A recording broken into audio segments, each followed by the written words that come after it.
Bouncers get quiet, go on and get crunk. Head back to Longview, Kelly popping trunk. I ain't even tripping, riding and I'm sipping. Let me come through, 4-4, steady tipping. On that new lap, watch the trunk crack. Let me sit sideways, CB running back. Maybe AP, maybe AD. I ain't even tripping cause we some athletes. Messing with Smitty in the summertime. He get pissed if we don't make our time.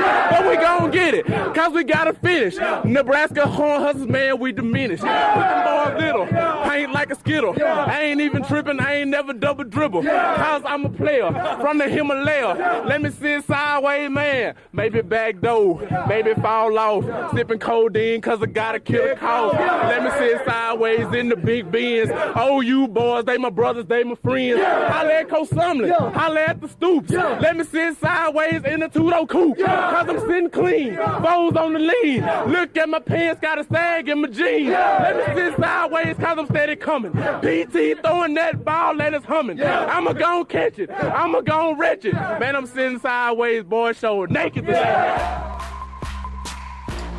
All right, welcome to Fullback U, man. Episode that we're gonna start doing part twos, man. And what better way to do it than with the guys that got the most pod views? And I say it's my brothers on the first episode, but they really are. I mean, the last episode with the guys got a lot of views, but you know, I only played with Curtis really. But you guys, man, we all have a real deep connection. So first, let me introduce my guys. First of all, Derrick Strait, how you doing? I'm all right. What's going on?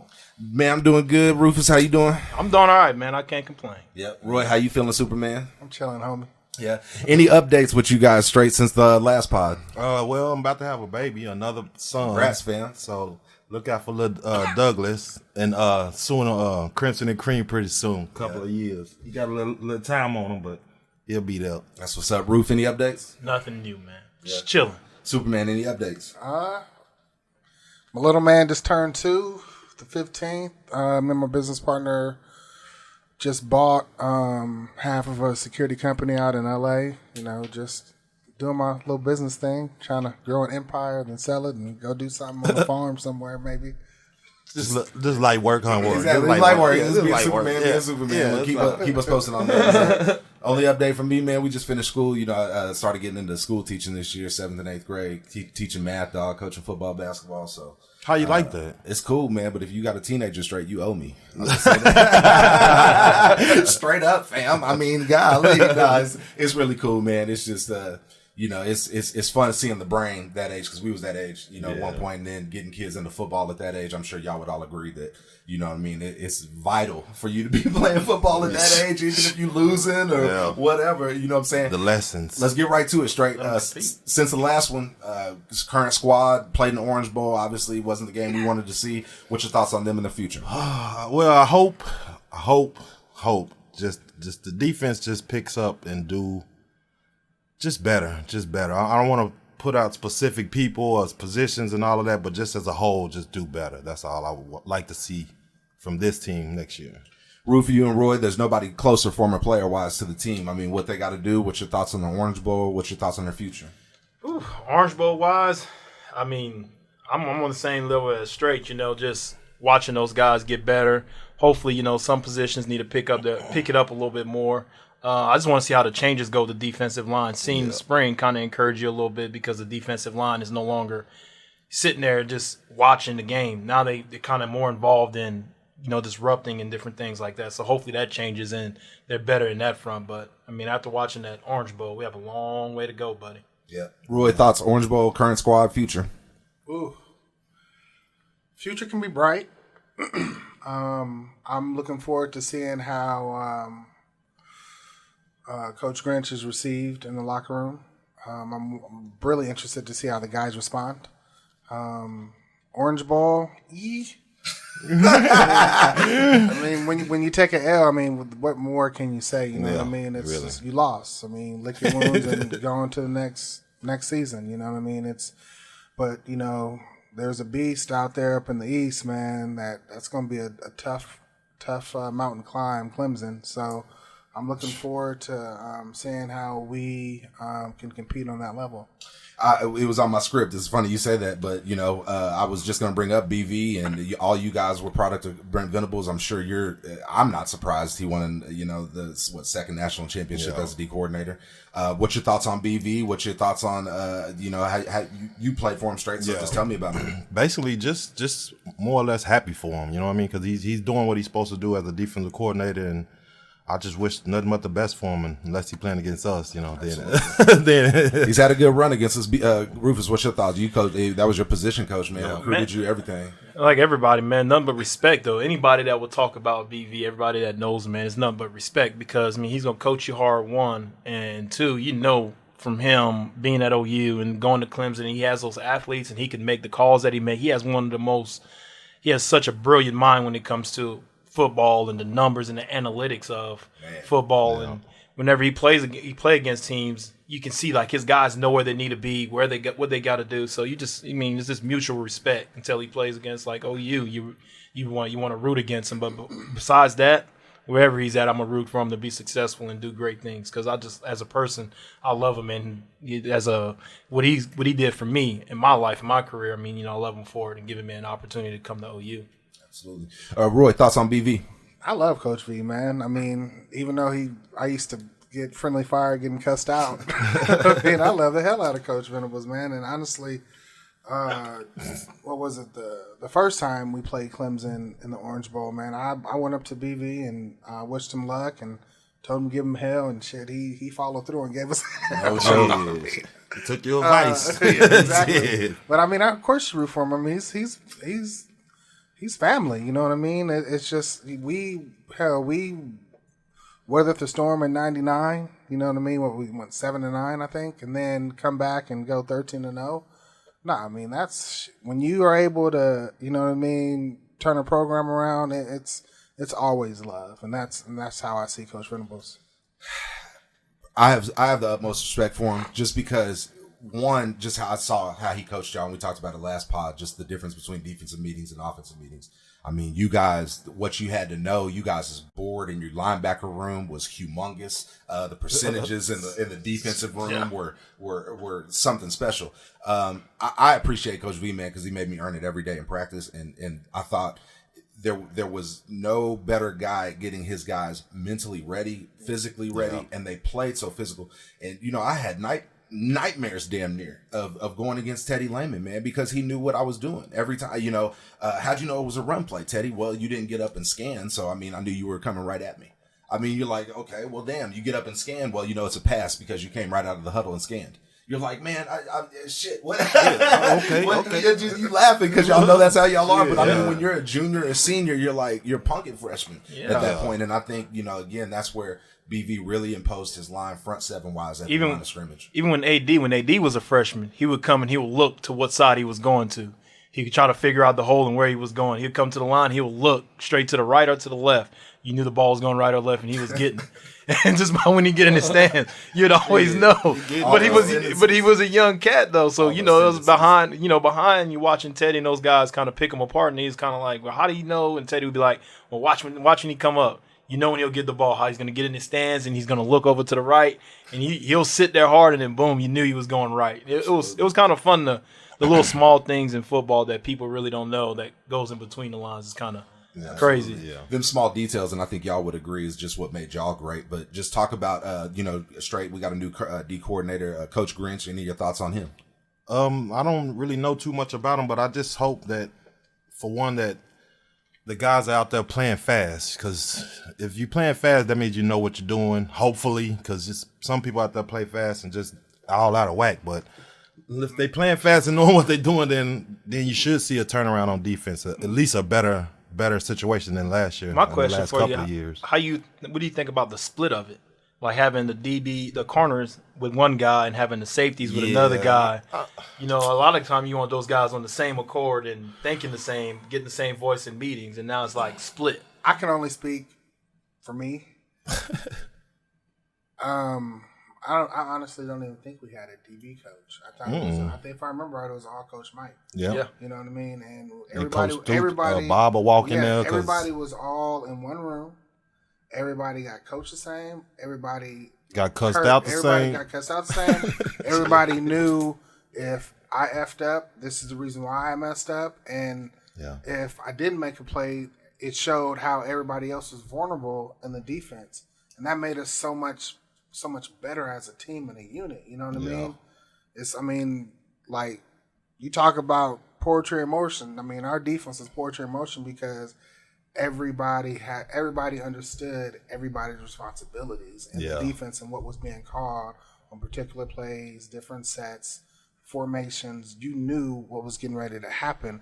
And you can't get that if you're divided. You know what I mean? Yeah. I mean, that's honestly, that's how you're creating, I mean, no disrespect, but that's how you're creating division within your secondary. You know what I mean? Right. Like literally here, I mean, it's like on one side of the room, you got your DBs in one room, you got the corners, and then you have the safeties in another room. Like, you guys are somewhat getting the same coaching, but you guys aren't able to understand if you mess up in a play, the corners need to see, okay, if he mess up in this play, I need to be able to tell him and talk like, all right, look, this is what you have, or vice versa. The safety needs to say, this is what you have.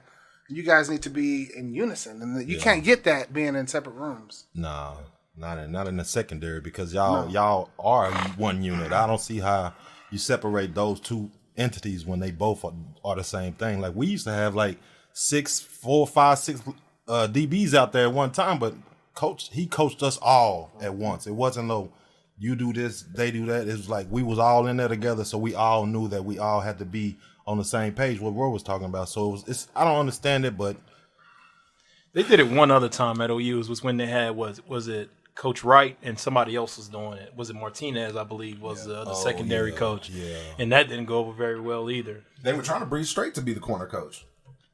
Be honest with you. I mean, I wouldn't have been mad at it, but you know. Yeah. I mean, I honestly, I think they do it a lot for recruiting. I think that, I like the Manning cat a lot, but I'm with y'all. The one thing that I told y'all off air, just being complete and being versatile on a defense. I'll get into my thoughts, but Rufus, your thoughts on Coach Grinch? Like I said, I like the shifting stuff that he's doing. He's not allowing the defensive linemen to get, just catching and then trying to read and then react. He's more of a disruptor. He's sending his defensive line. He blitzes a little bit more.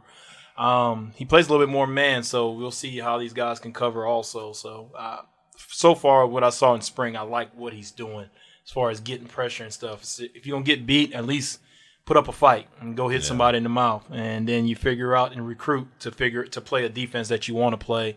But the change is cool with. I think he's going to be okay. I wonder how the kids, like Strait and Roy said, how the kids going to respond, because he's going to lean more towards a Mike style than he'll lean more towards a Ruffin style. He's going to be more in your face and tough. And before, I mean, that was one of the things why they put Mike in the box, because he was so intense with the kids and was, and he handle it. He wanted.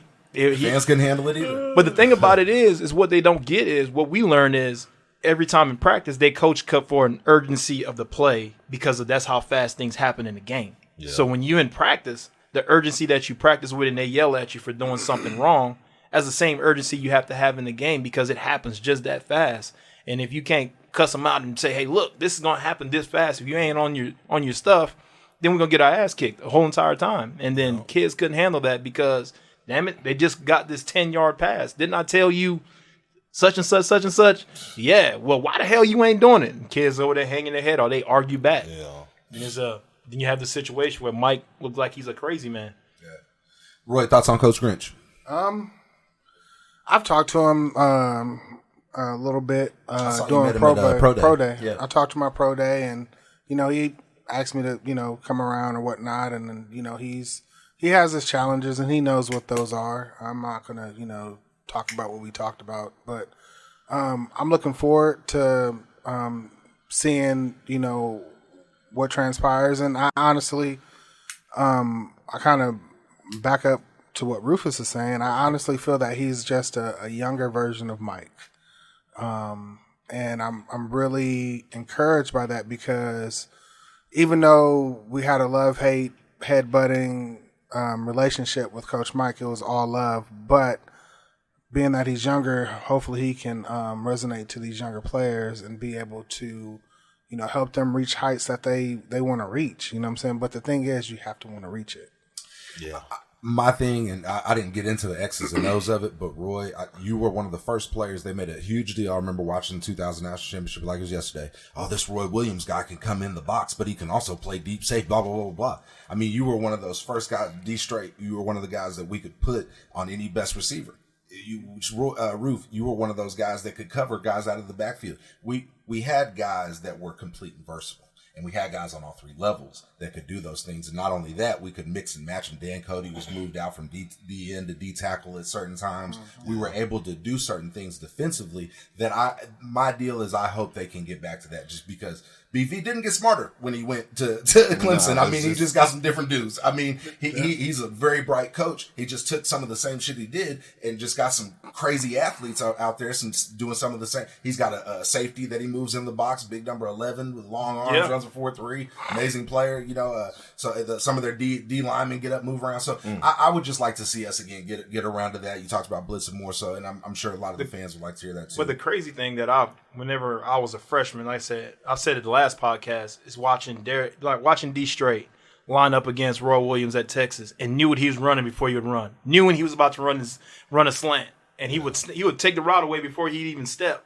And it would be, and Sims would throw the ball straight to him, but Strait already played the route before he even threw the ball and knew what he was doing. But you try to understand, man, well, how the hell he knew he was going to do that? Well, that comes from film preparation and those things. And our guys, with the RPO, like we was talking in the RPO on Twitter, sometimes the RPOs just play action. Those guys is doing half rolls, and they call everything RPO. Right. But the RPO, they have a first read when they doing the RPO. They reading somebody off a quick slant. No doubt. That's the first route they going to is a quick slant. No doubt. They don't even take the slant away. They just let them have the slant. Even the middle linebacker, whenever like if I'm going to let the defensive end and go crash down and say, hey, take the running back. I'm going to play off on this quarterback, but I'm going to get this slant. If this quarterback comes out into the open space, I'm going to be able to get to him, but I'm going to take away this slant and help this corner out. Yeah. They don't do that. They play down here. They play down and slide with the line. Whenever you have a defensive end that's crashing down with the running back, he's going to take away B gap, A gap. And you don't even have to play the B or the A gap because it's flat. I remember Roy coming back was second or third year in the league when we was doing Pascal, jamming the shit out of us. You remember that? Listen, really? You had to win at the line of scrimmage, dog. You came out in some sweats and J's and jammed the shit out of every receiver we had. You remember that? Dude, but again, Torrance Marshall did that. Yeah, Torrance Marshall came out and played Jared Estes Jared Estes was like 4.3 fast. Yeah. And Torrance Marshall came out there and played a man-to-man out there on one-on-ones and Pascal. Ran all the way down the field with him. Foot speed. I'm like, damn. Y'all would win at the line of scrimmage.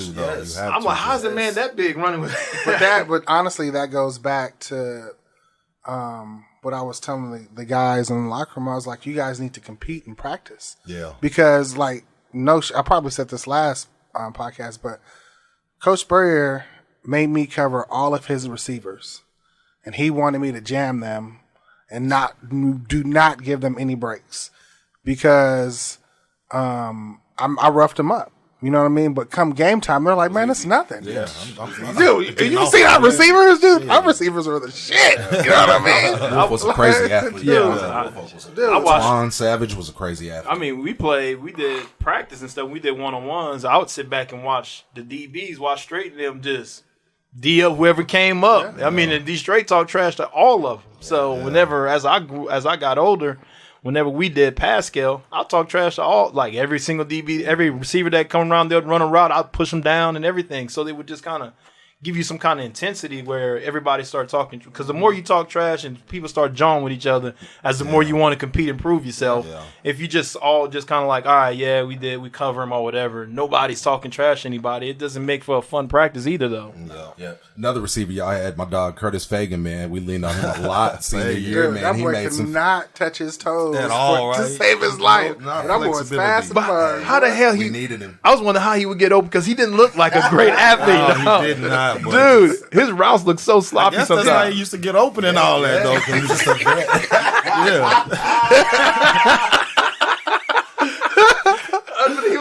He would get open. I'm like, how the hell is this guy getting open? He made some huge plays that year. Sure did. But you kind of mentioned it, just some of the drills that y'all would do. If you were a DB coach or linebacker coach, what are some of the coaching methods and drills you would do?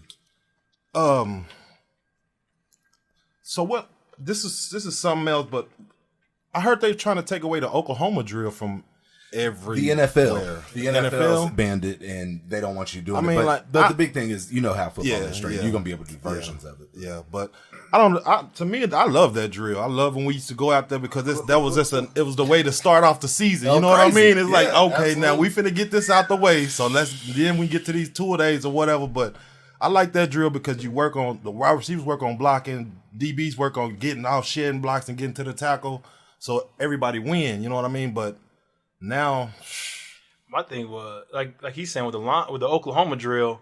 Mine was when I was a sophomore. Whenever a lot of the guys left, I was good with using my hand placement because of all the drills that BV did. So the Oklahoma drill, I loved doing it. Yeah. But as I got older, I started challenging myself and started going against offensive linemen because you had to kind of start getting against the better blockers because the tight end, a lot of times, man, you just shove them back in the hole as a linebacker, and I could move them back, but I had to go against a stronger person. I think I lost 2 Oklahoma drills my whole entire time at OU, and the person I lost to was Davin Joseph. And that was too much for me to handle. A lot of people lost. I mean, people thought I was joking the other day, and I think a lot of times, people hear about Fullback and me and think, oh, this big hit, and it was like, well, JD and Rufus need to go. I'm like, fuck, Rufus will beat me. His strong ass will just stand there like that, get a fucking stale. He fucking bench more than me. What do you want me to say? I mean, you can't use your momentum and hit. I mean, if I could just stand there right there, it's like, okay. You know it's a running. He coming at you, so you're gonna have to block. It ain't no. Rufus, man. But you knew though a lot of times. Well, I'm gonna just put JD to the right, and I'm gonna wait right here. When the running back get here, I'm gonna come and hit him at his waist. Yeah. He's gonna go out no matter what. But the guys that they usually lose Oklahoma drills is the ones that sit there and play head up on the guy and they get hit. And then the running back like a Keywan Jones is coming. He's searching you up, and if you locked on to somebody, he gonna hit you dead in the ribs. Yeah. He did it to a few people, put a few people out like that, and he had a clear cut hold to the left, and that man came to the right because he see you hung searching up on. He's searching you out, and I think that's the variation of the Oklahoma drill they're trying to get rid of, where the running back would kind of look you up, and he would pretty much get a free shot on you, and you can't get a hand on him. So I understand some of the stuff they're trying to get rid of, but man, that's just a drill. You can't. Yeah, it's like a momentum setter. And it's game. It helps you with the game. Mm-hmm. Teaches you how to hand placement, how to shed blocks, and get off and make a tackle. And that's the game of football. You can't take that part out of an actual game. Yeah. And so once you learn hand placement, you can play a lot of different positions. But I did see your tweet. I agree with the bull in the ring is idiotic. I mean, it is what it is. I mean, it's a toughness drill, but I mean, this shit is outdated. I mean, you wait. I mean, I don't know many football drills that are like they do it a lot in Little League though. Really, bull in the ring is like a Little League 8th, 7th, 8th grade, and it's just like to toughen the kid up. But a lot of times it ends up the kid that can probably be good at football scares him off of football. He done. I'm done. You put a little guy in there, you get 3-4 guys. It's over. He can't coming back the next day. You like, where's Johnny at? He at home chilling with his mom. I like bull in the ring. What? I thought that was fun. Oh, well, you like this, Who's coming? Keep it on the floor. I got my ass knocked off a couple of times, but still, I thought that was so fun. Like being a little kid, like you don't know where it's coming from. Nope. I used to get bullied by the bigger kids, so I was looking. I was looking to hurt somebody. That's kamikaze right there. No. Same way as the one laying down. You got to lay down with 2 people and stand up. But anyway, coaching drills. Roy, what you got? What would you use? It's my whole thing is if it's not broke, don't fix it. You know what I mean? Some of the coaches that, well, hell, I don't even know who. Well, like for instance, Brian. He was on the offensive side, but I would go back kind of – I know you have to keep it fun, enticing, whatever, but, I mean, I would go back to the whole pursuit drills, you know what I mean? I would go back to, like, for real, form tackling, bringing them to the ground, you know what I mean? Live inside? Most definitely. I mean, it has to. I mean, because it's – I mean – you do need that because it's like when you're not doing it, you're not just going to be able to turn it on like a light switch and come game time, you're going to be able to do it. It's just not going to happen. Like at some point during practice, you have got to get that rust off your shoulder pads. And if you're not doing that, you know what I mean? It's like this new day and age where you let somebody catch the ball in front of you, like, oh, I would have got that in the game. No, the fuck you wouldn't. You know what I mean? Like, you know what I mean? Like no, like, you know, that's honest though. But that was different for us though, because if we let that happen, it was all hell about to break loose. Dude, let me tell you something. I'm on the other side of the field. A ball gets thrown to, say, a 10-yard curl route. You better believe within 5 seconds, I better be in that frame before it cuts off, unless I'm getting my ass cussed out. You know what I mean? Yeah. Our pursuit was fucking ridiculous. Yeah. And it was ridiculous for a reason, because we practiced it. You know what I mean? And we hungered, because I'm telling you right now, I got tired of getting cussed out for not being in the film. Mm-hmm. I only took 2 times. It took 2 times for me to understand where I need to be. You know what I mean? I need to be at that ball. And that's just and that's what I feel that they need to get back to. But also with their pursuit angles, it helps the whole defensive unit as far as tackling. And say somebody miss a tackle or something, if everybody's ganged up around them, then you know what I mean. It's easier for him to go down. Nowadays, you see him, they out there. It's like one-on-one tackling. Somebody miss a tackle, he gone for another like 15 yards. It's like, come on, man, where the hell is everybody at? Because it's supposed to be on the way. I brought up Live Inside for a lot of our fans that don't know. You know, what Live Inside is basically, it's short yardage, so it's 3rd or 4th down. It's basically with less than 3 yards to go, so 1, 2, or 3 yards. And when I say live, usually we don't tackle after, 2-a-days or the first few weeks of the season, unless we play bad, and then the coaches would make us do that shit. Yeah. But I tell the story, man. 2.5 weeks into our freshman year, Rufus, you was there, but I thought I was going to redshirt. Shit, I'm not getting any reps. I'm not doing shit out there. I'm just trying on special teams. And then one day we go to short yardage, we go to Live Inside, and our defense runs through 3 fullbacks and 4 running backs. I mean, straight like that. We couldn't get a fucking yard. I mean, Quentin Griffin, Ronaldo. There was one, I can't remember who the other one was, and then they even tried Larry Pinson. Dante Hickson. And they even tried Larry Pinson that day. And then fullback wise, we had Chris Toney, there was Sean Ferrier, there was fucking Danny Cork. They went through all of it.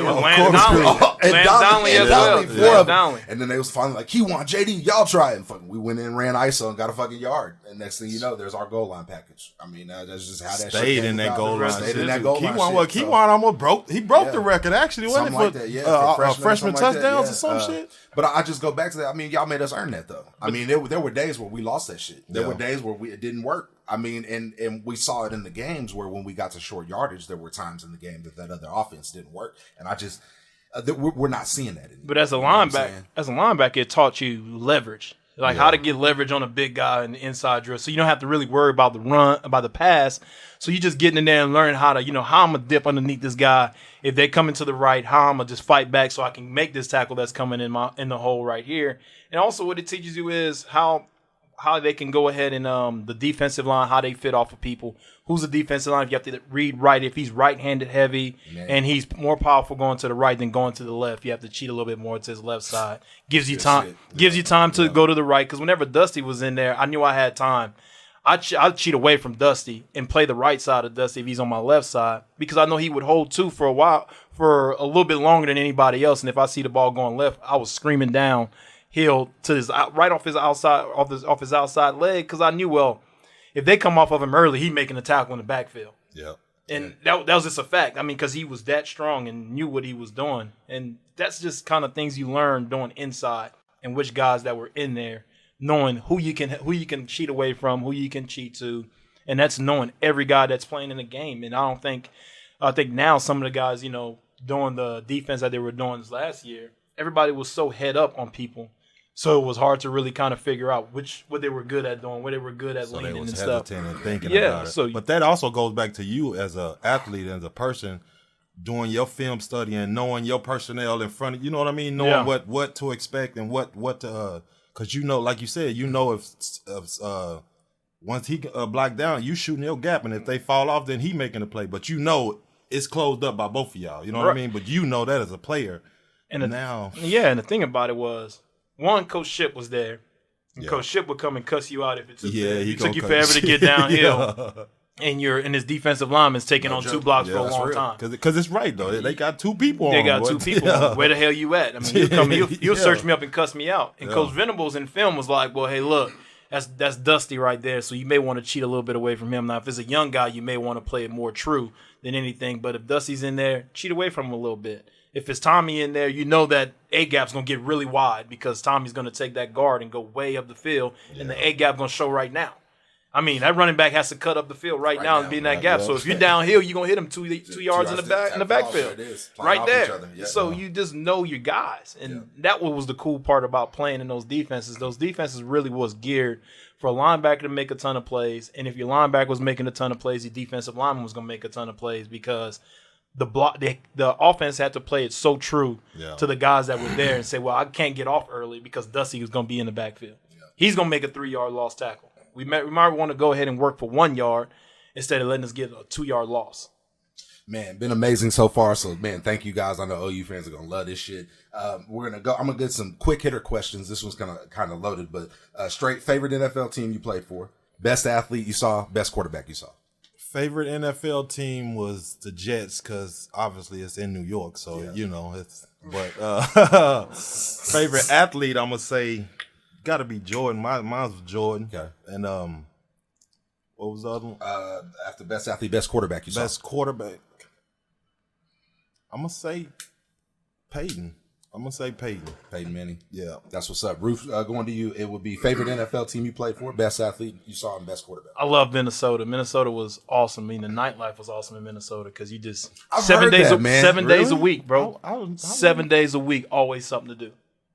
Monday was every club. Every Monday was always something. Every day of the week there was always something to do for the nightlife. But as far as game-wise, I mean, I love Minnesota. The team was cool and everything. My favorite athlete, man, I have to go with. I mean, I love Michael Jordan. Grew up watching him, but I saw Allen Iverson play and when I was in AAU playing when I was going up and watch him go full length of the court, get the ball out. He's laying it up on the other side in like 4 seconds and running back on the other side of the floor. So he was one of the most amazing athletes that I've ever seen. And best QB, I'm going to have to go straight on that one, Peyton Manning, because I was in Indy and I watched him run the whole entire practice, and the offensive coordinator didn't do nothing. He would put in plays and take out plays. Yes. He would stop the whole entire practice and talk to the guy. He would say, this guy's injured, he's out, give me another offensive lineman. If a guy did something wrong, he would take him out and put another guy in.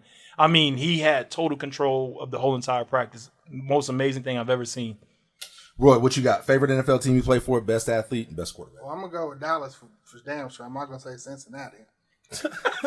I don't blame you.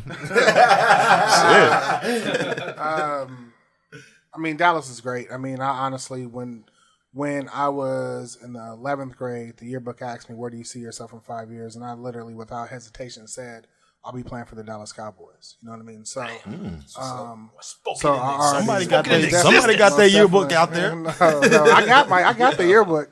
But I mean, hell, I brought it for draft day. I showed Jerry. I was like, this is predestined. I already spoke this. So, quarterbacks, was that the next one? Best athlete and best athlete. Oh, Deion Sanders, bro. Oh man, I grew up watching. Well, see, I grew up watching Steve Atwater, Jack Tatum, and Ronnie Lott. You know what I mean? Because when I tackled, I led with my forearm. There was a reason why I led with my forearm. I seen Ronnie Lott and them do it. You know what I mean?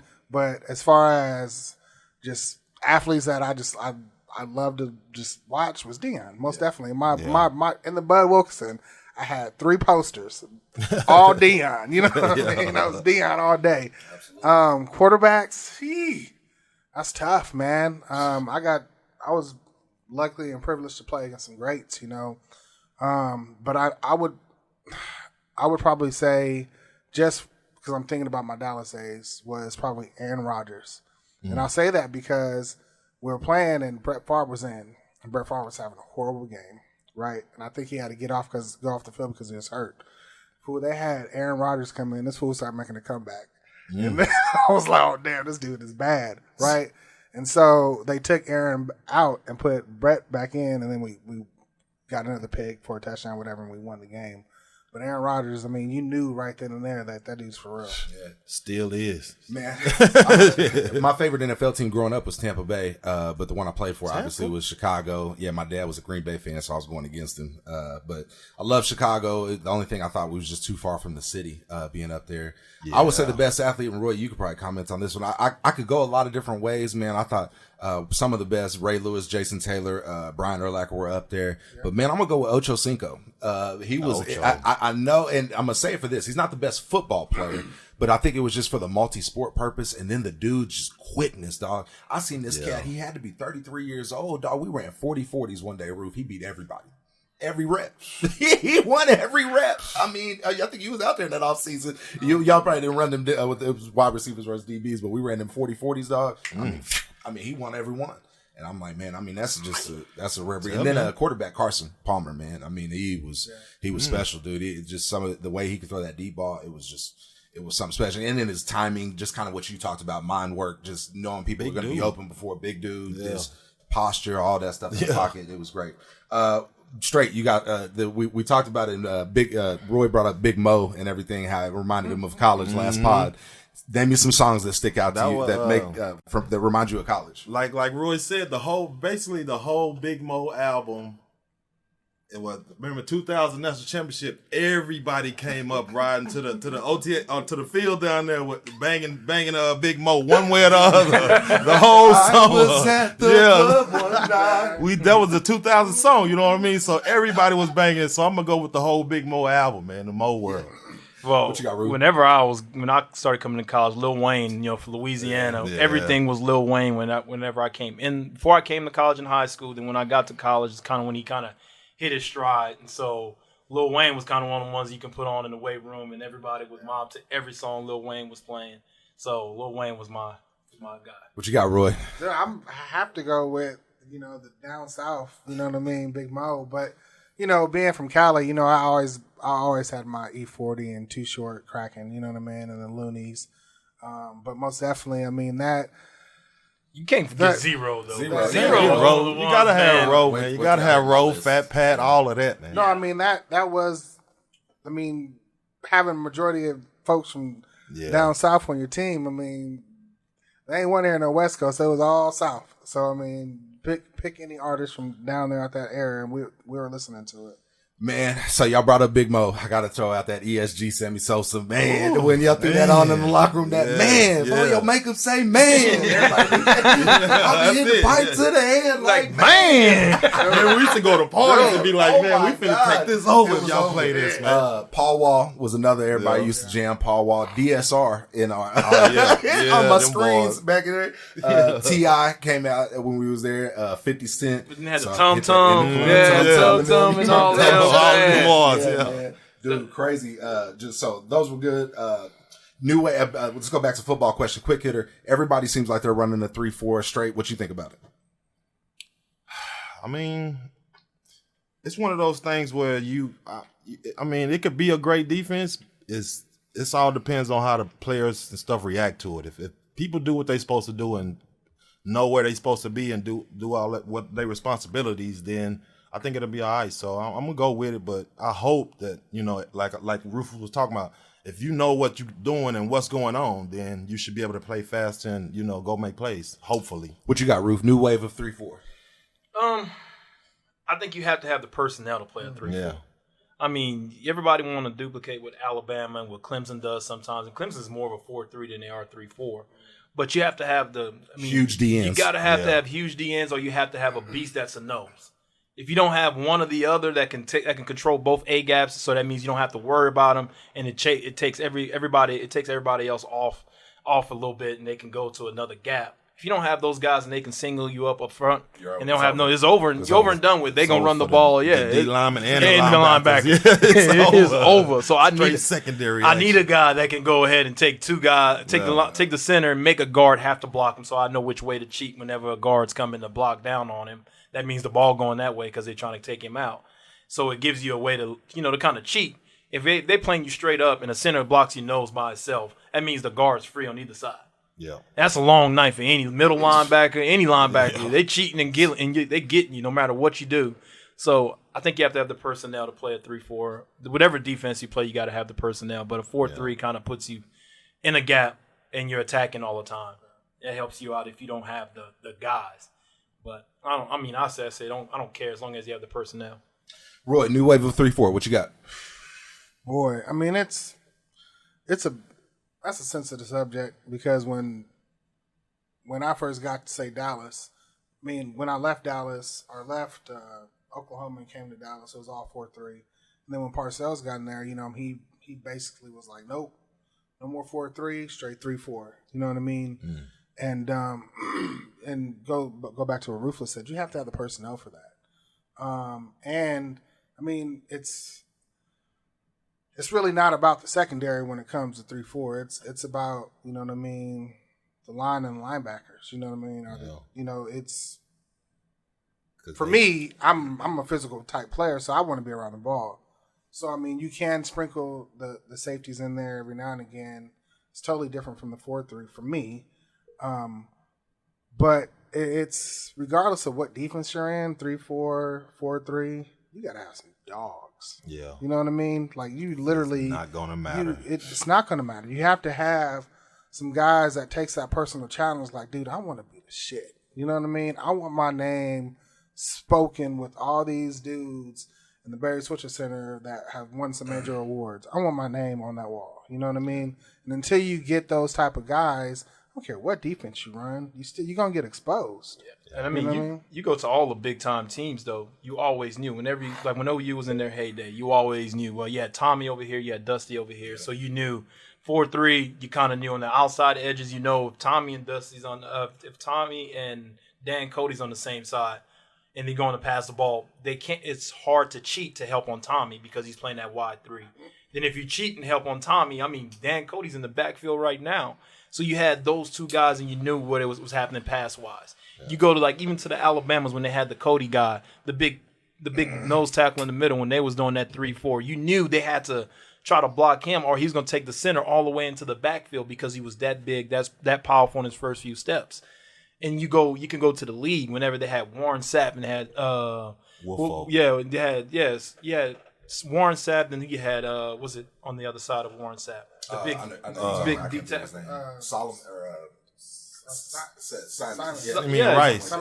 Simeon Rice, all those guys, man, and they were you understood why they were so good, but you knew I couldn't help either way because I can't single up on Warren Sapp. He in the backfield. Yeah. So that's what makes it. I think you have to have those guys to really make that. You mentioned it that we're Tampa 2. You got Derrick Brooks back there who can drop deep and cover the vertical. I was around when we were in Cincinnati. 2 of the teams that we studied a lot were Baltimore and Pittsburgh, and they were 2 of the first that really went to that 3-man front. And I mean, shit, Roy mentioned it though, man. I mean, the names like Haloti Ngata, Joey Porter, James Harrison. I mean, you could just go on and on. Terrell Suggs, Ray Lewis. I mean, which frees Ed Reed to you can play all kinds of coverages and show him late and shit like that, and it forces Palomalu to be more. If you're gonna play base, it forces him to just be a plain player. One of the craziest things is you sit there because I talked to Kelly Gregg. Kelly Gregg said whenever the Ravens had a down year, they said Ray Lewis went up there and said, "Hey, you gotta give me some bigger guys up front and protect the money." There it is. You gotta give me so they went back to the 4-3 because of the reasons that I'm saying, because I mean it worked. Kelly Gregg's going to play the A gap. He's going to take on 2. You got your guy, you got Shrugs on one side. I mean, that makes it easier for him to move around and move freely. And so, I was going to say that what y'all do causes a reaction from us over at Cincinnati. We started bringing in O-linemen as tight end, and they just went out formation, 3 O-line, and they're just going to try big ball. Yeah, at certain times. Yeah. So absolutely. So just gonna try it. Ravens would do that shit too. They bring it. They do that same thing. So I mean, it's big boy ball up there. Here's the thing, Strait. Build your own defense. It could be all time, whatever you want. I'm gonna go with our 2002 team. Okay, that team right there was okay. KK, Dusty, Tommy, you got 4 just D look tackles. anywhere you want to look. Dan, JJ, Jimmy Wilkerson, Teddy, Lance, Pasha, Roof was out, Wayne. It was that. Whatever Strait, you want out there, yeah. If you would have stayed too, that would have been, oh my God. Oh my God. I think we were just, that was the other thing, is we forced Bass to, everybody was expecting him to be the U, and it just, that's not going to happen. That was supposed to happen with a bunch of guys. A bunch of people, yeah, exactly. Who did expect to be, who did expect to do that? But you got to think though too, I think though, it's a year early too. I mean, if he stays, then that pushes Bass back another year. So I mean, I had to go just before I can let other guys get their shine though. You know what I mean? And you had to go because you was the best defensive player. But I get that. Draft, but at the same time, it's like, man, it's not fair to McCoy. Matt, because Matt wasn't going to get him the field. He was not going to get him the field. How in the hell you come back after you have the Superman play and all that stuff? Top 10 draft status. Ain't nothing you can come back for. What are you going to accomplish again? They try to entice me saying that, you can come back and win it. Jim Thorpe, nobody's ever won a back-to-back. And hell no. You'll be up there top for the Heisman. And I was like, that shit ain't right. Right. Yeah. So, give me the ball on offense or some shit. Roy ain't playing no special teams, returning punts. Dude, I could have played a little running back though. Yeah. I mean, running back. Yeah, sure, yards. Let me get in there and get you one or two. You know what I mean? Tommy got him a touchdown. I mean, on the goal line package. Yeah. Roof, build your own defense. Man. Yeah. I'm gonna have to go with the 2000. Oh, because we watched so much film on the 2000 team. And the reason I'm going with those guys is because they're grit and heart. I mean, you didn't have the most talented guys, but dude, they outplayed people because one, they knew they gave everything they had, every play, all the time, and they never saw any kind of quit. And we watched so much film on those guys, and watching Torrance and Rocky out there, and the guys that went out there and did it.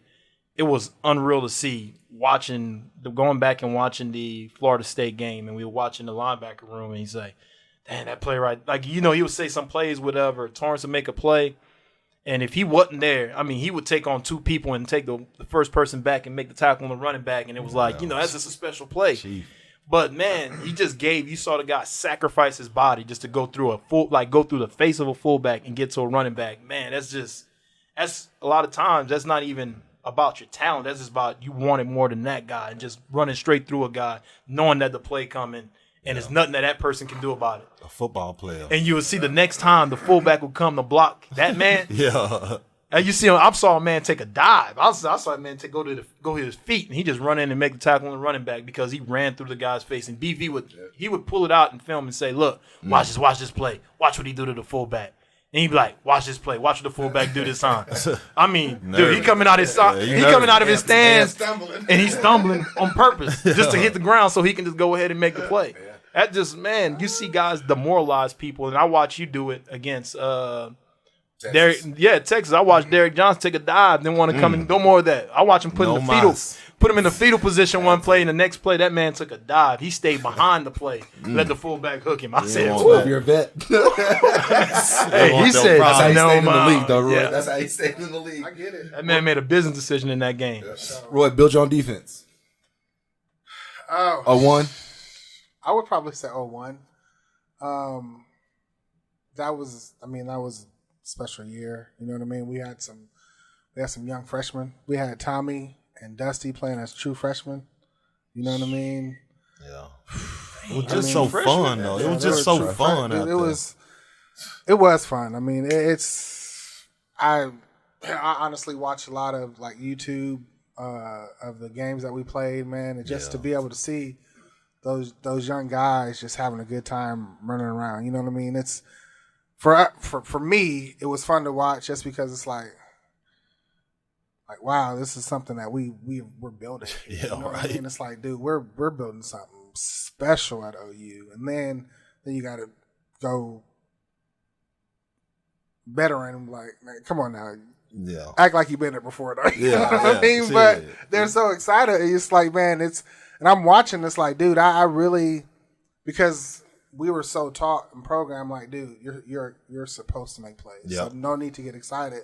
And I literally took that literally. Like, I would not really celebrate much after people make great plays. It was the mind frame. You know what I mean? It was just like, good job, all right, let's go back. You know what I mean? It was like, literally, it was just like, I was a straight robot. Like, look. I guess they changed that whenever you left because I think guys started really putting so much emotion in watching Book out there play. Yep. For sure. Book make a tackle and everybody. Don't get it wrong. We got excited with the we kids was and all always that. crunk. But it was like, it's just, that was just the mindset. It was like, because, dude, for instance, 2000, when we got off the plane, when we got off the plane, got on the bus, Coach already set the precedent. This is a business trip. Yeah. You know what I mean? We ain't out here for fun. At all. So don't be thinking y'all about to be having a good time. Like, we got off that plane and went straight to the university and ran 2 days. and Two- ran, yeah, and ran, 30 and ran gassers. 30 Like hundreds. straight up. You know Straight what I off mean? the plane. off the No, plane. we didn't run Y'all run hundreds. hundreds? We ran Uh-uh. gassers. You ran gassers. We ran You ran gassers. hundreds. You ran hundreds Straight right up off the run plane. hundreds. No, right I off mean, the it plane. was- Go get it. I mean, so that's every time I stepped on the football field, it was business, dog. Like, hey, I'm here to fuck some shit up. You know what I mean? And going back to the hotel room or back to the house and sit back and watch a movie. You know what I mean? And chill. I mean, that was just the mindset. You know. So, but that 2001 was just so special because it was fun to be able to see some of these young guys. We had Perk, we had McCoy. You know what I mean? We had just some special young players just blossoming. Teddy Lehman would start coming to his own. You know what I mean? And he was there with Rocky.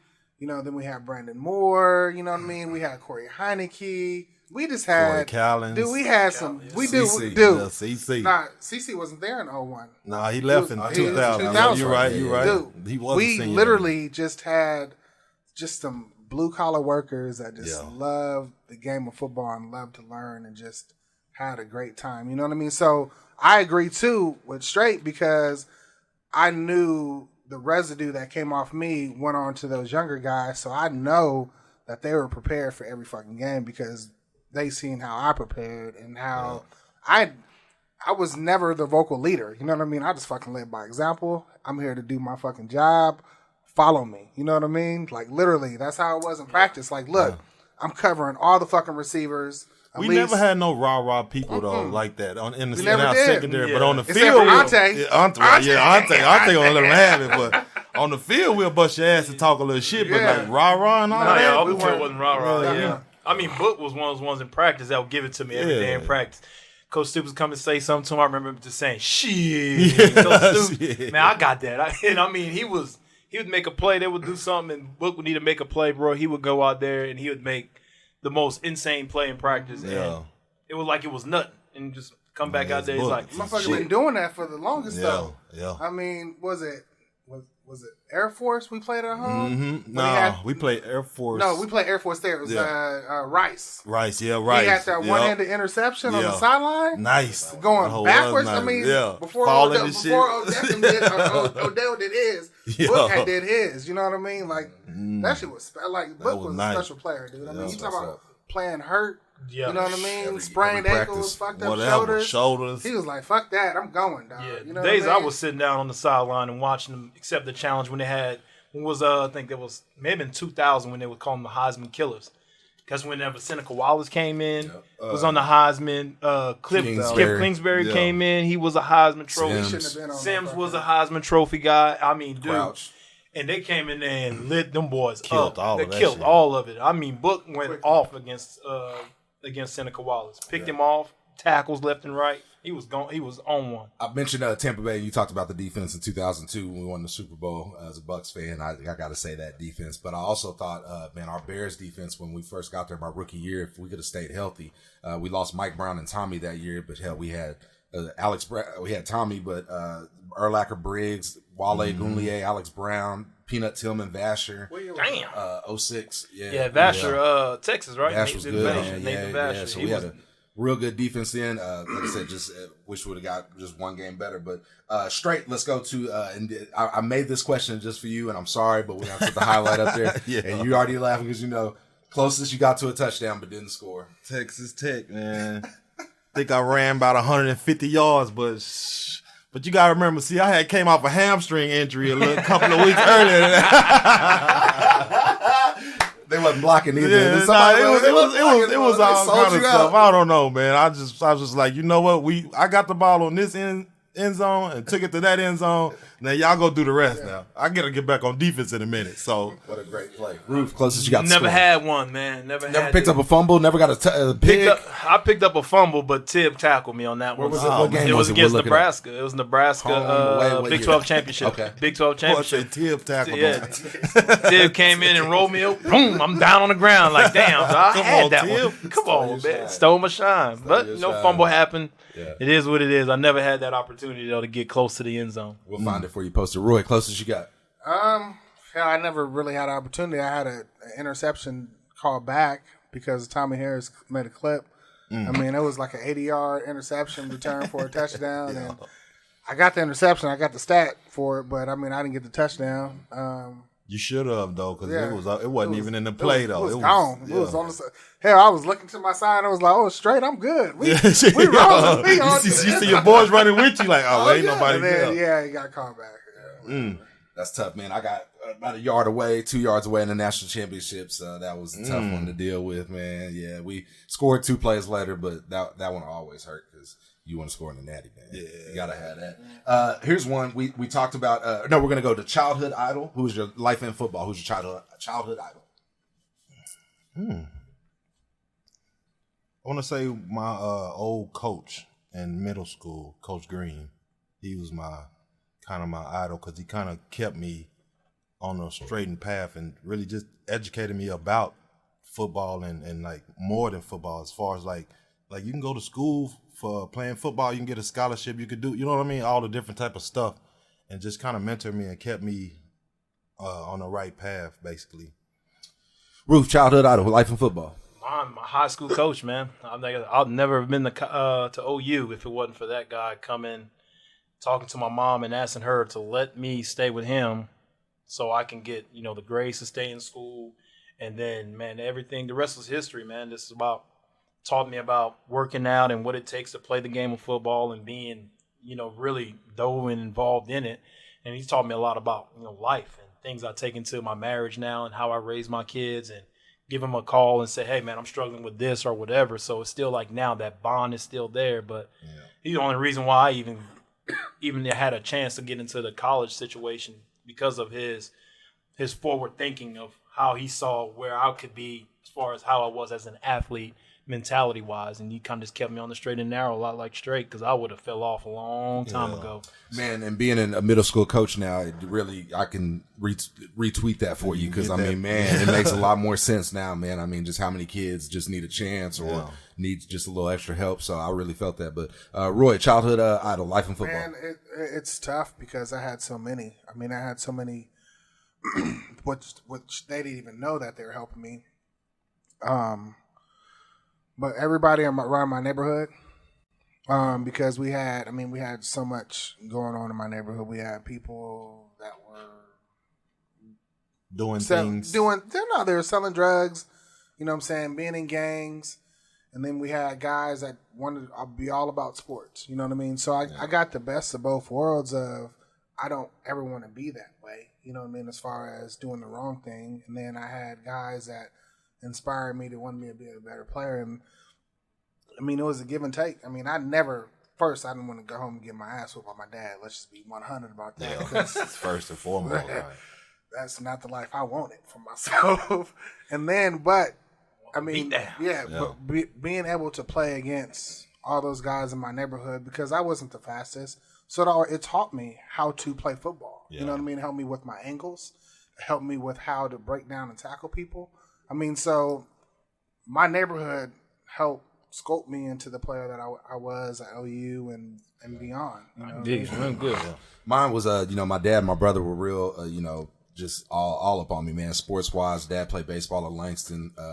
My brother ran track at UCO, so big coaching mentors to me. So I just owe them a lot. And then, man, football wise, it was work done. I'm sorry, Florida State, but big Florida State fan growing up, and he lost his mom early. And I don't know if you've seen, man, but he buys a lot of single mothers' houses and does that type of stuff, man. So just an amazing dude. And I actually signed with Tampa. I had a chance to go to the Jets as well that day to work out, and I chose to go to Tampa just basically so I could be work done. So cool thing about it, crazy story is, work done, whenever I was in high school, we would go and run the levees. Every off season, he would come back to Louisiana and run the levees in Baton Rouge. And it was Coach Chu was his coach. And whenever I was in high school, we would go, Coach Chu, me and my best friend that was he was running back, we would go and run the levees and work with Coach Chu on our speed. Well, Warwick Dunn was there one day. He's like, all right, y'all tell Warwick Dunn. So we would snake the levees. And I mean, that dude ran them just up and down. I mean, we stopping at the bottom and he's just going down and up, down and up, down and up for a long ways. And it's like, this dude in the NFL making tons of money. He comes back off season and run the levees in the humidity and heat in Louisiana and killing it. I mean, dude, Cavs was probably just rock, just big old. His calves was big, and dude was just little dude, but he was just up and down the levees all day long. And I'm like, man, I just want to work like that. So a lot of things I did in high school, man, people would trip out on the stuff because we used to get up at 5 a.m, go work out at LSU. You may know what's the coach name? Carl Dunbar. Oh yeah, Carl Dunbar. Yeah, Vitiligo. He was at Viking. He was at the Vikings. He's at Alabama now. Yeah, my best friend in high school, that's his uncle. Yeah, and we would go at 5 a.m. and do like a college workout, riding the bikes and all that stuff, and doing a workout with him, doing Olympic style lifts and stuff. Real deal. And then go in afternoon and run with work done. Dog, it was, bro. My summers was like. I'm just trying to get to the football season. Yeah, I just want to play ball. I want to play ball. Last pod we talked about guys that we looked up to at OU, but not always are they your best friends. So Strait, I want to know who was your best friends on the team at OU. You and Book. Yeah, me and Book, but Book, that's me. We always rode back home and stuff together because my uncle stayed literally around the corner, like from here to like your street. Like my uncle stayed that close to his house around the football field in Granger, so we used to always ride home together. But me and Book, and then it was me and Will Peoples, me and Jarvis Smith. But it's just our whole defense basically. Because once everybody got together, anyways, it didn't matter who was who. Our whole team basically pretty much was. Once we all got together, it was like, y'all know we going in this party and y'all know we finna show out, so let's go ahead and do it. Yeah, we too. Y'all know the jam. Yeah. Will Peoples actually called me yesterday, man. Yeah, he in Arkansas chilling. So shout out to him. He said he loves the pod, so I'll give him a shout out. Roof, I already know the answer to this, and if it's anybody besides Bird and Zach, don't lie. Bird, Zach, CJ, and CJ IU, man. When CJ got here, man, we was inseparable. Yeah, we was always together, man. We always did all the crazy stuff together. That was always my dogs, and me and Zach and Bird. That was the first two guys. That's who I moved in. Whenever we had to move out of the dorms, those was my guys. Yeah. And then when CJ came around, we all had like a natural bond, man. And it was cool. It was cool, man. And like Strait, when the team got together, we was together. Yeah. It was a different type of atmosphere. Whenever we go to parties, wherever we went, we always. It seems like everybody knew what party we was going to. We was always end up together. Shit, I remember living on Jenkins. You just pop up and just put park over there and come through, kick it for a little bit. Shit, wouldn't even text the call, just pop up. It don't matter. I mean, I ain't doing nothing. The crazy thing is, it didn't matter. Black, white, it didn't matter. We was always end up at a party together, and we always had a good time together with everybody that was there. Roy, closest friends on the team? Well, I got to go with roommates at first. So, Jay Hunt, Damian Mackey, D-Mac. But literally, like Rufus was saying and you were saying, I hung out with Nate Hibble a lot, Trent Smith, but I made it a point just to go around and just pop in on my boys. You know what I mean? Just like, dude, you forget that workout? Goddamn, that shit was hard as fuck. No, wasn't. You know what I mean? Yeah. Just make sure motherfuckers still breathing for real. I mean, and I think it was to just at least call up somebody and say, if you're in the afternoon, say, look, bro, just work out it. 5 700s, 10 200s, 8 700s. Hey, man, be ready today, man. Yeah. Go ahead. If you got to skip class and take a nap, this is going to be a rough one, bro. Like, that's so true. So, I mean, I would. I'm not going to say everybody on the team because everybody, everybody's getting older. Everybody have their own agendas. But I literally try to make a point to try to go by and just hang out with everybody just because I probably knew that, I may leave early. You know what I mean? So I wanted to enjoy everybody. You know what I mean? So that's. I mean, my rise to pass scale was Jay White. Jay White, I would jump in the truck with Jay White. Loud ass speakers. Yeah, I used to pop over Jay White house right over here off of, what is that? What is this main one that? Boyd, Alameda? Not Boyd. What's the cross street that's going south? Classen? Lindsay? No, it wasn't Lindsay. No, it can't be Lindsay. Whatever that main Sooner Rose. Oh, okay, so he used to live off Sooner Rose somewhere at one point. I used to go over Jay White house all the time, because he was roommates with Mike T. Well, he used to go over. It was Davin's house we used to go to all the time over by where Champions used to be. Now it's Pub W. Him and Dante Nicholson and Willie Rowe used to live together. We would always end up over there. Chris Chester, Chris Bush's house, and all them. Yeah. For me, man, it was Remy Idell. Remy always had the parties. when I first got there, me and little super salad, little Carter was the roommates. So he laughing already. Me and Young Candy. Proud of that dude though, man. That's my guy. Jacob Rice, we all live together. Jeff Lebby, he's not coaching out at UCF with Heupel. Man, Travis Wilson and Juwan Rankins. We always those are clowns. Oh my God, that group, clowns, man. So, I mean, yeah, man. Especially because I think I used to go home with Travis Wilson. Yeah, all the time to chill with his mom. Yeah, go chill. His mom would cook for us and all that stuff. All right, we got 2 more of these questions. Roy just kind of brought up workouts and shit. He still has nightmares. Probably I do too. Straight, least favorite workout at OU. The least favorite had to be probably. Well, remember that day when they used to have the all the coaches drills, coaches stations, the coaches stations. Yeah, that day, yeah. Oh my God, you don't got your mind right. Oh my God, you don't got your mind right. Ship drill, rollovers with Schmitty's drill. What did he have? That he had the COD, and then you COD. Yeah. That day was just. I'm begging for somebody to mess up and redo. Go back. Yes, go. You got to go again. Right. Get Catch my a breath. little breath, yeah. But that was it for me. Yeah, the coaches drills. Roof, least favorite workout. Man, mine is the ramps. Man, I just straight them. We'll talk about it. I just couldn't. I'll fight my body going back down, and then by the time I get to almost the last one, I was just so gassed and I wouldn't make them. And it was just, I hated the ramps, man. Producer Brad, we're gonna have to put that up.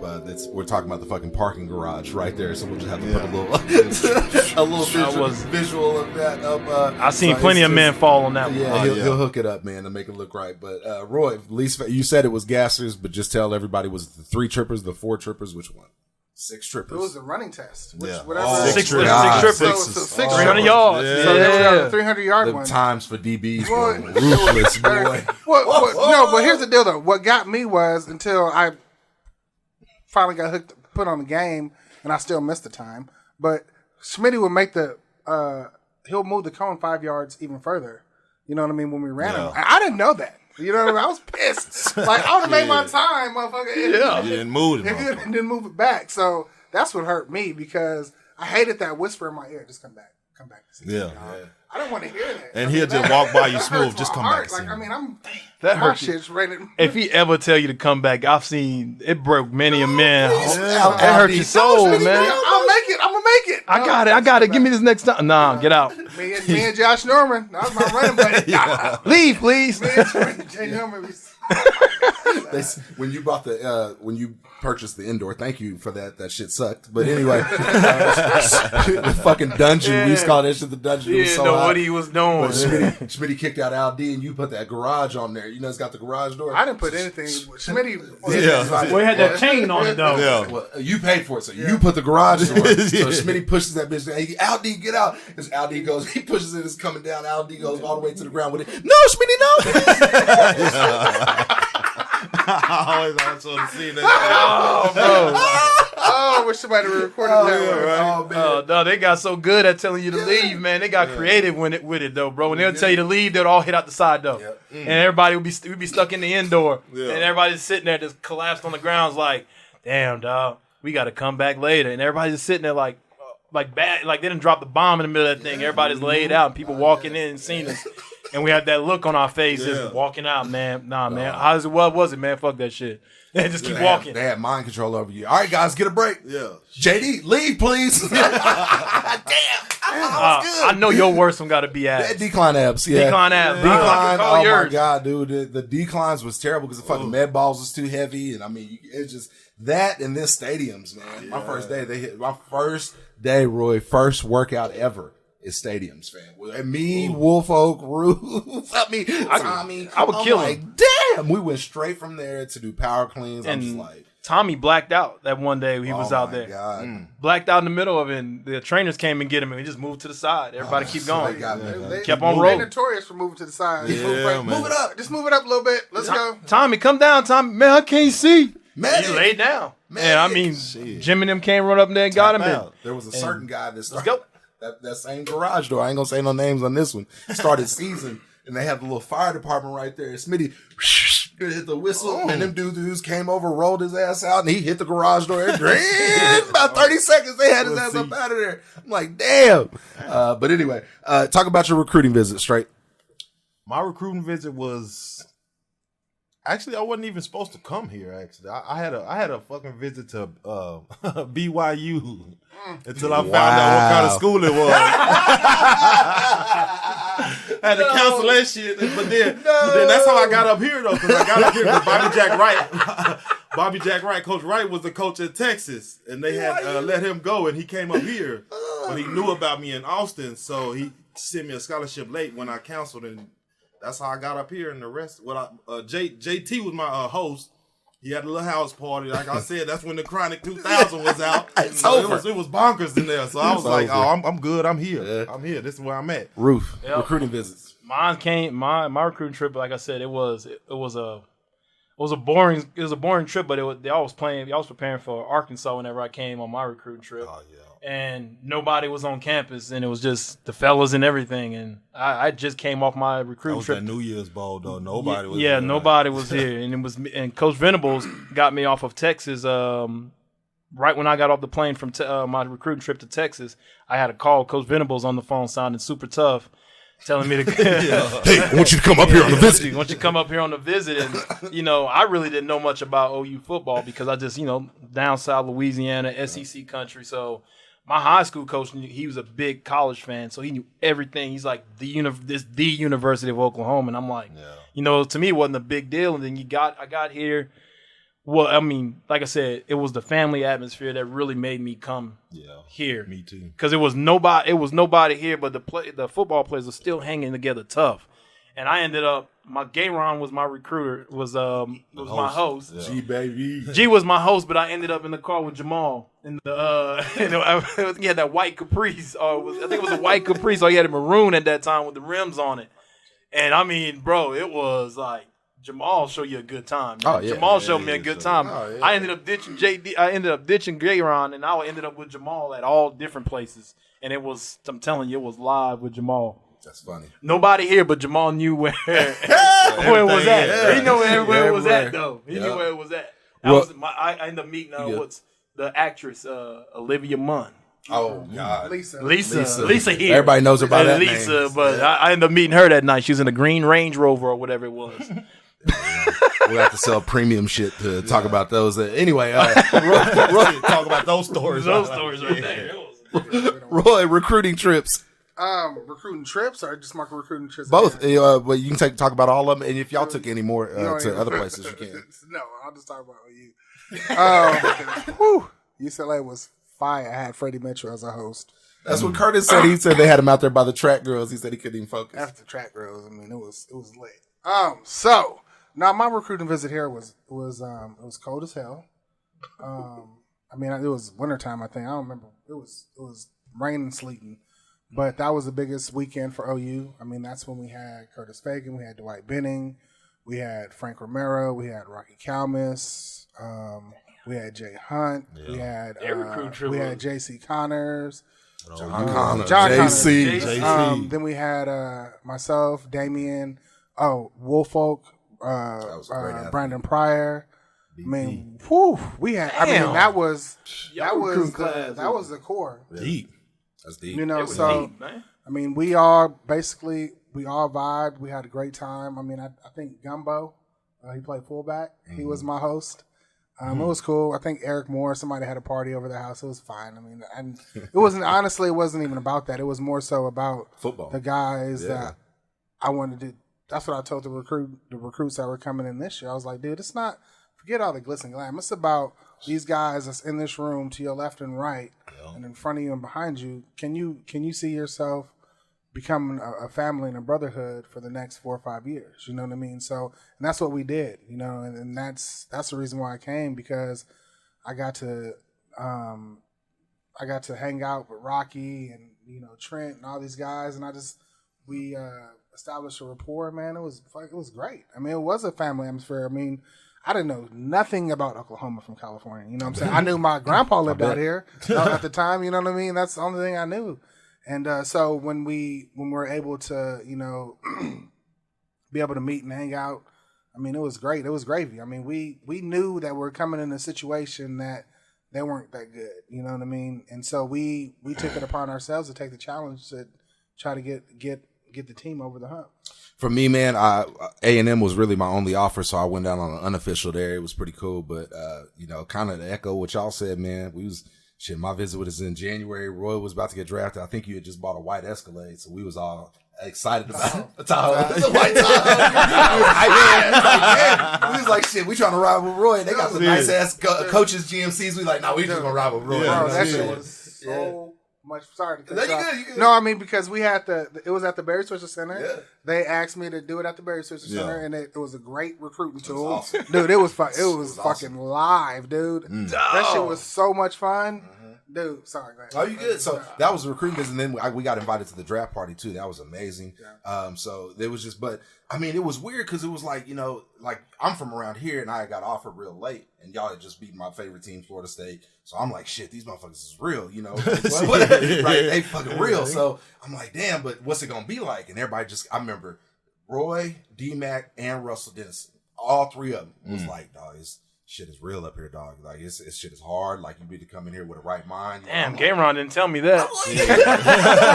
I got hit over the head, baby. You slipped. Everybody I hosted, I was fucking 100 with them. Yeah. I told them straight up, shit is not easy, but I promise you, you make it through 1 year, you're fucking golden the rest. Yeah. You know what I mean? Really? I mean, that's literally it's about that first year, winter workout, the whole cycle, winter workouts.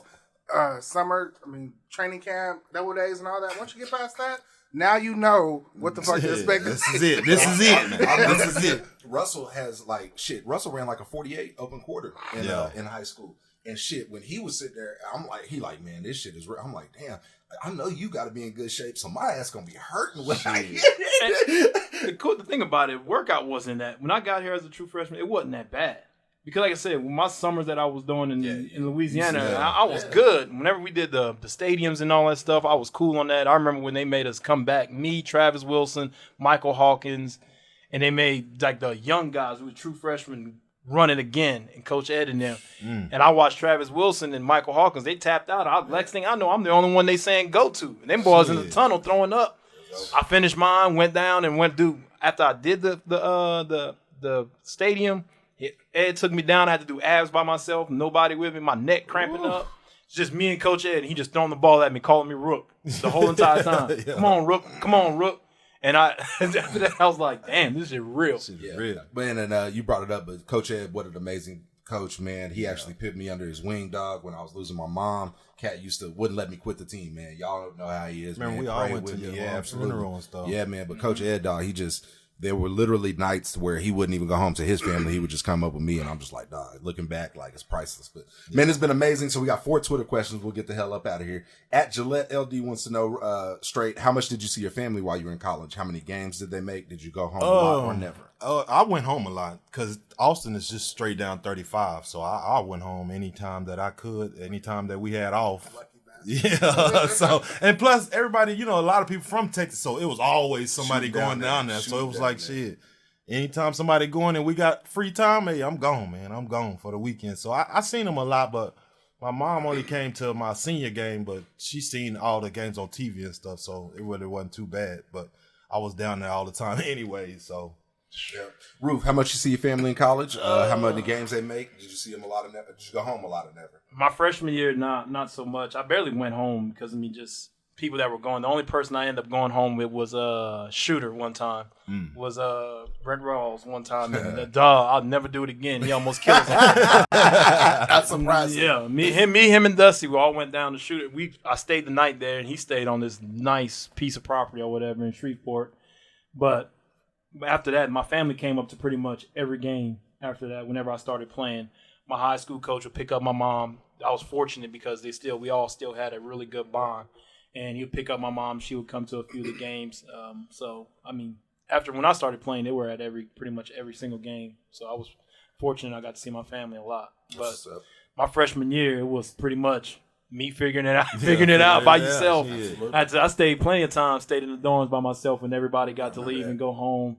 And a few times I bunked up with Travis Wilson and went to Travis' house and chill with Travis. T. Will and his mom was real cool, man. Good people. Great people. I watched his little brother as he was Corey. coming up. Yeah. Corey as he was coming up, man. It was cool to see him at OU because he was right split steps with Travis, man. Everything Travis did, he wanted to do. Man, you just mentioned it, man. I mean, it was you, then Travis, then Hawk, and then me who showed up that freshman year in them workouts, man. So we was really out there grinding together. Tib was there. Tib was there. Yeah. Brodney was there. Tib and Brodney. They stayed in the dorms after the first day of workout. And they didn't even come back out. Man. They didn't even. No, they just stayed there. First day, bro. I'm telling you, it was I ain't even gonna do it. Crazy straight. They tapped out, bro. Bird came one day too, and he ran the gashes. And he dove on the hot turf and burned. You remember you was there. He burned all his chest up. And he never showed up after that. And he went back to Lawton. Man. Roy, how much you see your family in college? They make a lot of games. Did you get to go home a lot? Did not get to go home a lot. Your sister was down here. Yeah. No, I had family here. I mean, my aunt Miss V, she was in the kitchen. So I had my aunt here. Yeah, that's my aunt. I didn't know that's my mom's sister. Wow. In real life, that's what I was like. We always ate good over there. Yeah, we ate great. We ate good. So I had Miss V, my aunt. Then I had my grandpa here. So I got to see them all the time. And then Portia, her daughter, and then my cousin Andre. And then my mom would come to the games pretty much sporadically. I mean, I think she probably caught, I don't know, about 3 or 4 games a year. So, I mean, I got to see my family. I mean, my mom's from Guthrie originally. So, I mean, I had family here. My wife from. So, I mean, I got to see them. Gut rock. That's how First year sucked, though. First year was rough.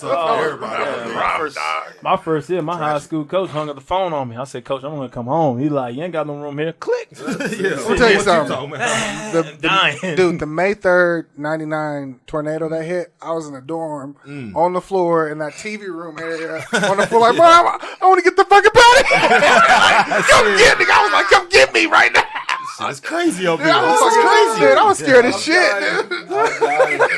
Oh, shit. Dude, that was the worst, awesome. dude. That was no. Obviously, being close from here, I got to see my family quite a bit. But then they also, I was joking about it on Twitter, they had a fucking Ford excursion. So they would pile up 3 deep, and they made every game in college, man. I think they flew to the bowl games, but man, made it to all 4 years. So that was really a blessing. And then, like Ruf said, we'll definitely try to take cats out and, kick it, take them home for dinner, whatnot. So that was always fun. Straight, we're gonna all talk about our combine or pro day numbers, but this guy at G Lynch 77 wants to know what was your max vertical jump? He saw you against Marcellus Rivers in the end zone when you batted down the 2000 Bedlam. He was right there to see it. He's guessing 42 inches.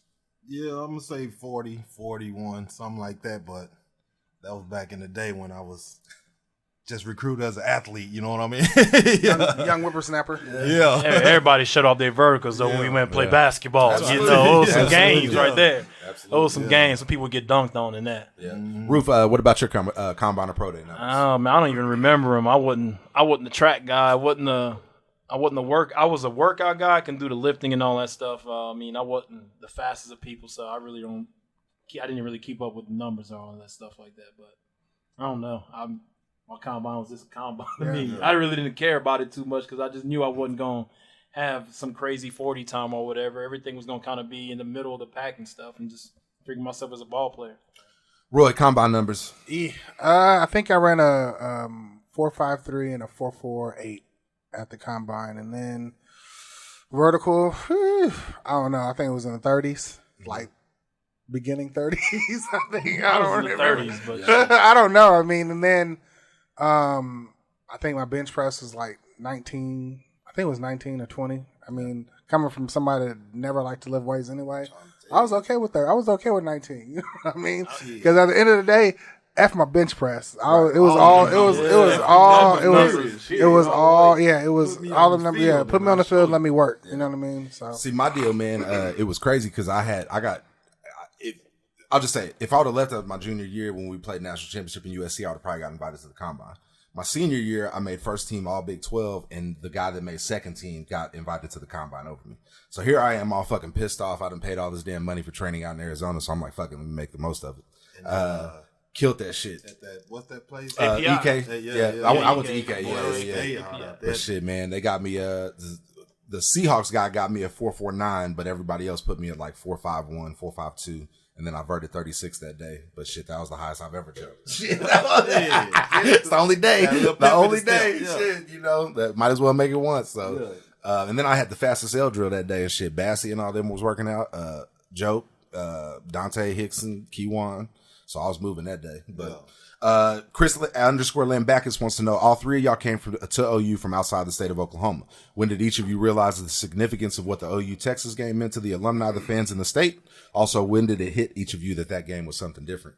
Well, I kind of always knew because I'm from Austin, so it's always been like a rivalry or whatever. But I didn't know the significance of it until I really got into the game, and that's when I really just understood, like, damn, this is really like a tradition, the rivalry, the everything that goes with it. Basically, I didn't know all the stuff that went with it. Should I say? I just knew about, it's a game on, so they say it's a rivalry. So, but I never really just paid attention to it like that because I really, like I said, I wasn't all the way into sports like that until I got to high school, pretty much. And then I was like, you know what, shit, I'm finna go make this do what it do. Same for you, Rufus. Red River rivalry. When did you realize it was real?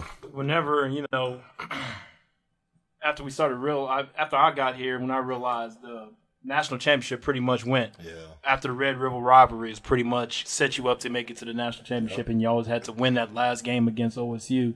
But that game always pretty much showed who was going to go to the Big 12 championship. So, you always had your goals. South, that's when it was. Yeah, the South. In the South. Yeah. Now it's just together, but back then you had to beat Texas to even represent the South. So. Yeah.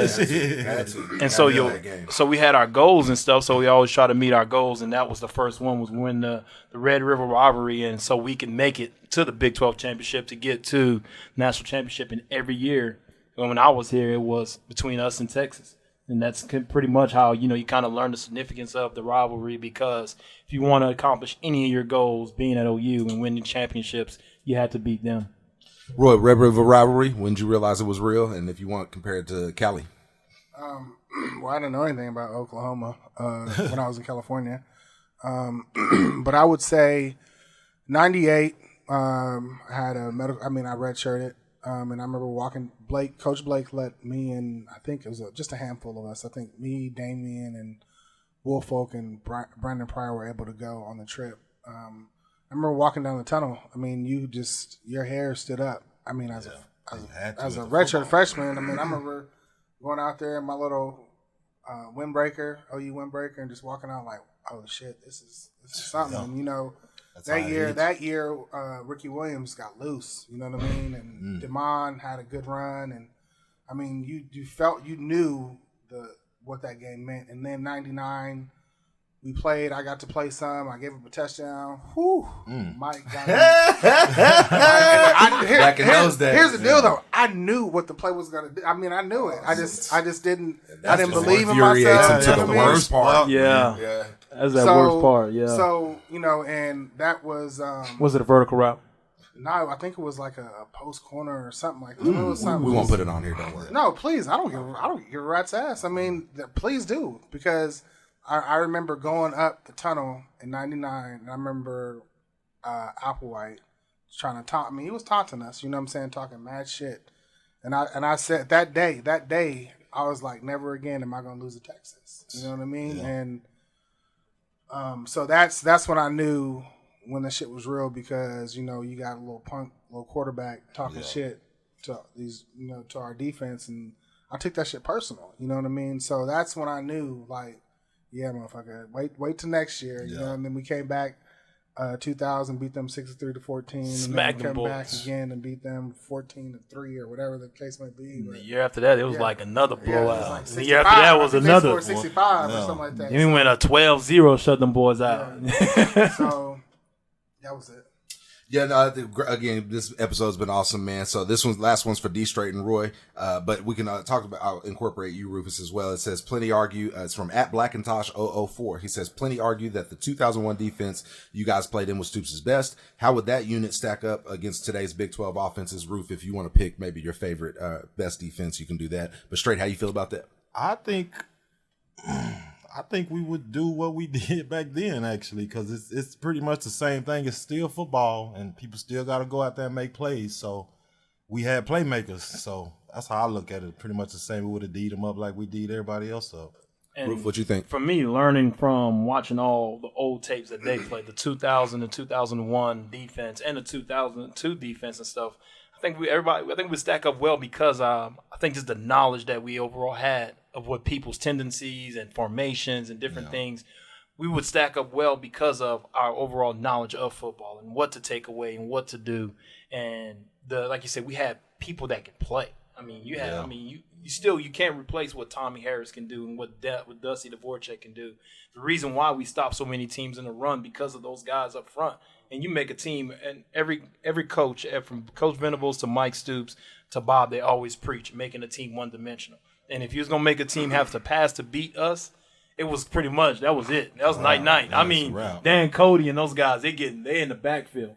And that's why I think a Texas Tech struggled playing against us because those guys, no matter how many quick throws you make, Derrick Strait, and those guys hitting your ass. That 1-2 yard route was a 1-2 yard route. Hit. How long you going to take that 1-2 yard punishment? And a lot of guys didn't stand up to it. Yep. Roy, what you think? 2001 defense versus the world. Versus the world. You said what? Versus the world. I honestly, there were no weak links in 2001's defense. There weren't no in 2000. But with these spread offenses that they run now, I mean, put anybody out there and just then I'll tell you who Teddy Lehman. Boy was running 4.3. You know what I mean? Ain't no receiver about to run by him, and if they did, they gonna run into me or Book. You know what I mean? And they ain't about to run no cross. They're not running crosser routes because you got some dogs as linebackers coming up. From high to low. Defensive line was legit. So running the ball, I mean, we made, like you said, we made people one dimensional, and we're not going to give up. I mean, I need to go back and look at that Arkansas game because they talked about our stats, and I think we gave up like maybe 1.2 yards a rush. You know what I mean? They had like 50-something yards or something. 50-something yards. No, I'm talking about the whole defense for the year. Oh, yeah. I'm saying for the year. We only gave up 1.2 yards per rush, and then, I mean, I think we were like 20-something% on third downs, giving up third downs. I mean, our defense was nasty.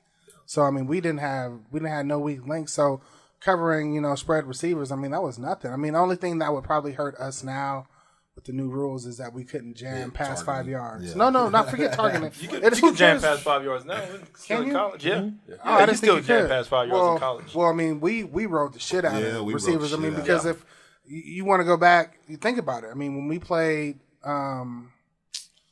Kansas State, they had Morgan and they had Lockett, you know what I mean? And they had some other guys, forget their names, but I mean, those are something similar to what some of these offenses are running now. I'm not going to say we shut them down, but we made it very hard on them because we threw bodies at them and we knocked them off the routes, you know what I mean? And then the defensive line, they did their thing. The only thing, and I would love to hear y'all say, finish it out, but as an offensive guy, I would just say that putting you in spread forces you to stay in nickel, forces your guys. And I think preparation-wise, what I saw differently was that we tried to attack. You won't have a Sam and nickel were y'all's were I shouldn't say the most vulnerable. They were the easiest to put in space and make plays on. They were the guys that it seemed like got things funneled to them. And so it sounded like for us, especially like if we would play Texas or somebody like that, we were trying to get our guys onto y'all Sam or nickel. But you got to think about this, though.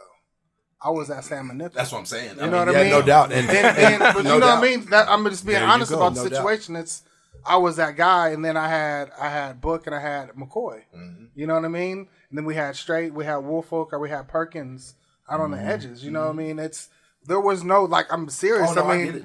I mean, Tech ran the same thing. I was just going to say, you know Tech, I mean? So they ran that offense, so it'd be like seeing that every week. week. It was, we had no weak links in 2001. Like, I mean, we probably busted a play here and there, but that was it. We probably busted a play every 4 games. You know what I mean? Yeah. So it's just like, that's what I mean. We had no weak links in 2001. Yeah, and the crazy thing is whenever Clint got into it, Clint started playing, they never took him off the field, no matter if it was spread offense or whatever, because he can run with any receiver and played, and he moved in space. So run-wise, we were still tough whenever Clint started playing, and pass-wise, we were still tough. I mean, Clint made the play against Oregon in the Holiday Bowl. I mean, he dropped back on the V, and Coach Venables told him not to do it, and he dropped back on the V and intercepted the ball and threw it in the stands after he intercepted that. But he knew the play, he knew where it was going. He had that understanding like a secondary guy, and plus he knew the tendency because of what he was taught by Coach Venables and knew what play they was going to. And it's just the attention to detail that guys that played was just unreal because of how much they were taught and screamed and cussed at whenever they busted it, and they just knew stuff that was coming. So that's what kind of, I think, takes away those weak links is just the understanding and knowledge that they had. And y'all were versattle. We said it earlier, and we talked about, and that's where I think it gives that defense that edge. Is where, again, when we're in offense and we say, "Oh, we're going to have Roy, and we haven't done this before, so we're going to try to spread him." I mean, if you have a guy back there that's versatile that can handle run or pass, I mean, that shit it makes what we're doing pretty null. You know what I mean? So you're playing into our hands. It's crazy, and I don't care about myself, but I'm not even going to toot my own horn, but. Trent and I met up with Mangino at the cigar shop. We were talking about practices and how I would fuck up a practice, right? And then Mangino just came to the grips. Makes us better, but he came to the understanding. He was like, you know what? The other team doesn't have a Roy, so we're okay. That play will work. You know what I mean? I heard you made Q do a backflip off of Pass Pro one day. You ran in. Dude, that's like all our running backs. I swear to God, the spring games. Dude, I never liked to tackle Q because Q is just a smaller player, and I love Q. That's my boy.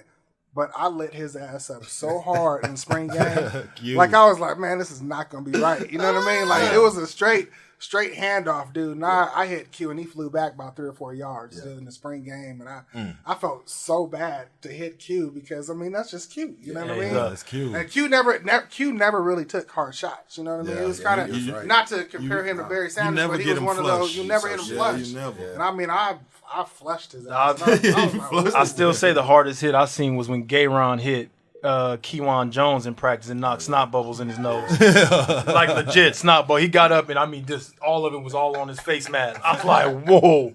And it was like a gunshot in the it was in the stadium. It was a scrimmage. It was a spring scrimmage, and Kewan came on that stretch, and Gayron met him in that hole. He didn't see G coming over that nose. Bam! I said, "Uh-oh!" And that man got up and snot just all over his nose. We was laughing so hard. It's just hilarious. But I just go back to it, man. My wish for the team is to start seeing guys like y'all. That's to see guys, safeties that can play up in the box or play deep. You know, running linebackers that can come up on the line or play pass, and a corner that'll say, "Hey, I got the fucking best receiver every week." I mean, you know, it's shit that we haven't seen around here just for a minute. I mean, so. Those are the things. Any final thoughts? I'll say, man, one thing I just want to see is like corners that take away routes that they know it's coming. Yeah. That means, you know, the guy's getting it. Whenever a guy come out and run a route and you already know he's doing it before he's doing it and cut it off and just pretty much, I mean, like I say, I watch Strait do it and knock dudes down off the ground and say, "I'm a dog." Stand over and say, "I'm a dog." Yeah, man, get this fool out of here, man. He trash. He trash. Get him out of here. He trash. Don't bring that over here. He trash. Hey, man, he trash. And whenever you tell it to a guy, it's demoralizing to a player, one. And you come back out there, you line up again, he do it to you again. And then, you know, about a 7 to 8 time it happened to you, just kind of pretty much running out there and just standing up. Because he like, all right. Oh, you about to run that weak ass slant? Then before you know shit. Oh, you with these runoff routes, man? Get out of here, man. Oh man, I don't even trust you no more. You running off. Oh, you're a decoy. You just running off. Not too much. Hey man, this has been amazing. I'm sure we'll get fucking thousands of views on this one too. So we'll just have to do a part 3. You know what I'm saying? This has been a great reunion, and man, we need to do that a lot more. So man, thank you to my producer Brad Reed, Strait, Rufus, Roy. Man, thank y'all. Much love. Appreciate it. Another great episode of Fullback U.